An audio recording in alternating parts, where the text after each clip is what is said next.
ચલો ફેમિલી બધાને good morning, જય શ્રી કૃષ્ણ. તો જો 8:30 વાગે મેં મારા બ્લોગની શરૂઆત કરી છે.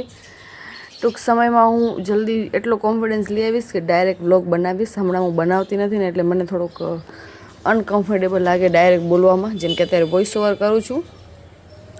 પછી આપણે ડાયરેક્ટ વોઇસ નાખશું. અને જો સવારનો મારો કાંઈક 7 વાગે રૂટીન ચાલુ થઈ જાય તો હું ઉઠીને સૌથી પહેલાં તો નાહવા જ જાઉં, કેમ કે એટલી ગરમી થતી હોય ને આજકાલ કે શું જ કહું. પ્રેગ્નન્સીમાં મારી ખાલી વધીથી વધારે મને યાદ રહેશે તો ગરમી, ખતરનાક ઉનાળો મારા માટે. તો જેનામાં મેં સરસ રીતે નાહવામાં એવું હોય કે એકદમ વ્યવસ્થિત રીતે નાહી ધોઈ લઉં. પછી કપડામાં તો મને હમણાં આજકાલ નાઇટી જ પડે. નાઇટીના તમે કલર કહેશો દિયા આવા કેમ, એ મારા મમ્મીને કહેજો, મને નહીં, કેમ કે મારા મમ્મી આવા લઈ આવ્યા કલર. હવે જે લઈ આવ્યા છે એ મને પહેરવી તો પડશે જ. તો 2 ખંડ એવી નાઇટી છે જેને આપણે પૂરી કરવાની છે, ફાટી જાય પછી મૂકી દઈશું. સવારે બદામને, કાળી દ્રાક્ષને જે કાંઈ હોય હું લઈ કરીને પછી થોડીક વારમાં શિવપુરાણ વાંચું. એ પણ મને એવું નથી કે હરુભરું વાંચું, મને ઉકલે તો જ વાંચું. અને પછી હાલો ઘરના જાક તામજામ જોઈએ તો જો કાંઈક આવું બધું હાલે. એક બાજુ પૂજા પાઠ, એક બાજુ આજે નાસ્તામાં બનશે ઢોકળા. આ લોકોનું એક તો થોડુંક છે ને અગડમ બગડમ બહુ છે. સવારના એક જણો બીજો નાસ્તો, બીજાનો બીજો નાસ્તો. તો અત્યારે એક જ થાળી ઢોકળાની બની છે, સાથે રસોઈ પણ બને છે, દાળ ભાત ને એવું બધું. ને રાઘવને આજે છુટ્ટી હતી તો વહેલા ઉઠી ગયો અને હું જ બેસીને વાતું જોતું કરતો હતો એના મમ્મીથી. પછી મેં કીધું હાલો મને પણ થોડુંક કામકાજ આપવું, કાંઈક કોઈ આપતું નથી, પણ હવે ધીમે ધીમે જેમ જેમ સમય જાય છે ને તેમ કામ મળે છે, થોડું થોડું કરું છું. તો મને મીઠા ઢોકળા ભાવશે તો મેં ખાંડવાળું પાણી કર્યું અને ખાંડને ઉગાડી કરીને ઢોકળાની અંદર નાખતી હતી. મેં કીધું એટલે એ બધું તો કરું. ને બીજી વસ્તુ એ કે સવારના મને એટલી આળસ હોય અંદર શરીરમાં કે કોઈ કામ કરવા જેવું હોય નહીં, પણ તોય પોતાનો નાસ્તોને જેમ બને એમ કરું, કેમ કે મારો પણ ટાઈમ પાસ થઈ જાય. અને હવે તો હાલવા ચાલવામાં બહુ તકલીફ પડે, એટલો વેટ વધી ગયો મારો. વેટ હશે આઈ થિંક મારો અત્યારે 73-74 પહોંચી છું, એટલે બહુ જ તકલીફ પડે આમ મને. બેસવામાં તો હું ઘણી જ પ્રોબ્લેમ થાય મને, ઊભો થવામાં, બેસવામાં. 6 મંથ સુધી તો મેં બધું જ કામ કર્યું, પણ હવે મારે થોડુંક નથી થતું. બટ કાંઈ વાંધો નહીં, બધી પ્રોબ્લેમ આવે થોડી ઘણી, આપણે મેનેજમેન્ટ કરશું. તો મેં કીધું હાલો હું ઢોકળાની તૈયારી કરું, ત્યાં સુધી તમે બીજો બધો વઘાર સઘાર ને એ બધું કરો. તો એ લોકો અમારા ભાભી છે જે સવારે જોબ ઉપર જાય એટલે એનું અત્યારે ફટફટ હોય બધું.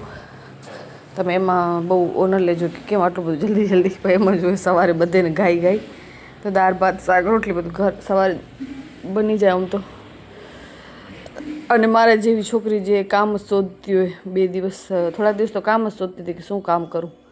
હવે ફાઇનલી થોડું હાથમાં આવે તો પછી આવું બધું કર્યા રાખું, વઘાર સગાર. બહુ જ ગરમી થાય. અત્યારે હું વોઇસ ઓવર કરું છું તોય પણ આખી લથપથ છું ગરમીમાં. જાણે પંખો ચાલુ હશે તો પણ પંખાની હવા મને નથી આવતી. આવું બધું થતું હશે શું? તમે મને કહેજો કમેન્ટમાં કે પ્રેગ્નન્સીમાં આટલી બધી ગરમી થતી હશે. બીજી તો મને કોઈ મુસીબત નથી આવી મારી આ જર્નીમાં. એક મને ગરમી, એક ખંજવાળ અને એક હાઇટ ઓછી હોવાના કારણે બહુ જ શરીર વધારે લાગે, એમ લાગે ટ્વિન્સ હોય. બધા મને એમ જ કહે છે વધારે પૂરતા કે તને ટ્વિન્સ છે. અરે યાર નથી, હાઇટ જ નથી તો પછી ક્યાંક તો શરીર નીકળશે ને. અને કાં તો કહેશે શું આવશે, તને શું ખપે છે, જે આવશે એ લેટ, છોકરી આવે કે છોકરું, બસ આવી જાય શાંતિથી. શું કહેવાય, બધા કહેતા હોય ને 4 આંખો ભેગી થાય અમારી, બધાને એ જ પડી યાર કે મારા ઘરે શું હશે. કોઈ મારી ચિંતા નથી કરતો આમાં, ઠીક છે પછી કરશે. આજકાલ તો જમાનામાં હવે લેડીઝની પણ ચિંતા પડી હોય કે કેમ બધું બરાબર થઈ જશે ને.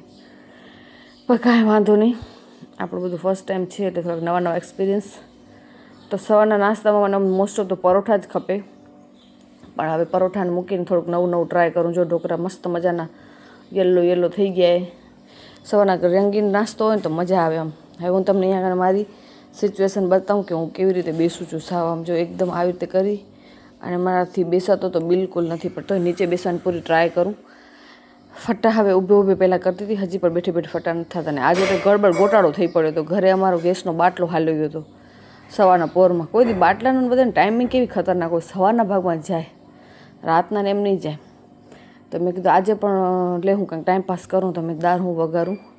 અહીંયા દાળ મને મેળ તો ન પડી. આજે મેં રાશન અન્નમાંથી શું કહેવાય આંગણવાડીમાંથી મળે ને એ મેં દાળ ડ્રાય મમ્મીએ કરી દીધી હતી, પલાળી દીધી હતી, મીન્સ બાફી દીધી હતી.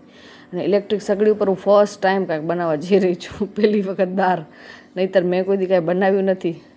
મેં ચાલો આજે એ પણ એક્સપેરિમેન્ટ કરી. બધાય હતા ઘરે, મને જ ઈચ્છા હતી કે હું ટાઈમ આવું કરું ઘરે કામ થોડુંક.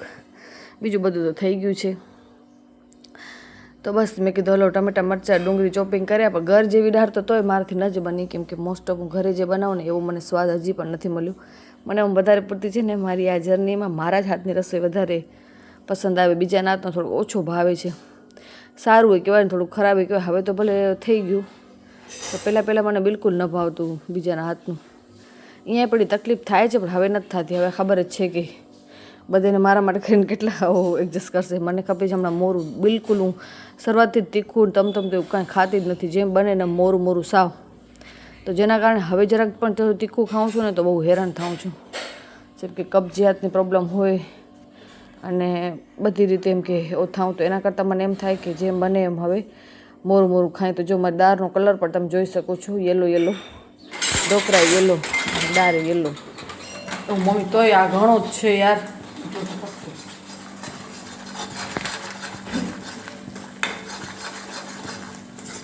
શીરો બને એમ નંબર નનાક ના ભલે છે નનાક.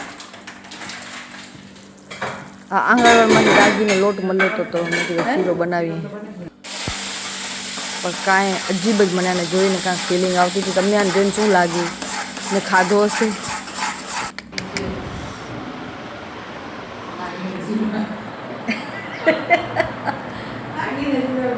હા તો બસ અમે કંઈક આવા એક્સપેરિમેન્ટ કરીને શીરો એકદમ બિલકુલ ખરાબ લાગતો હતો જોવામાં જ. પછી સાંજના હું થોડીક રેડી બેડી થઈને આજ મારી માસીની છોકરીના ઘરે, જેમ કે રંજુ નામ છે એનું, તો એ પણ અહીંયા નળના નગરમાં રહે છે, તો મારે જવું તો ફેસ થોડોક ઓછો દેખાય છે. મેં આ શોર્ટ વિડીયોની ક્લિપ લીધી હતી, એના કારણે આ નથી આનામાં આવતું.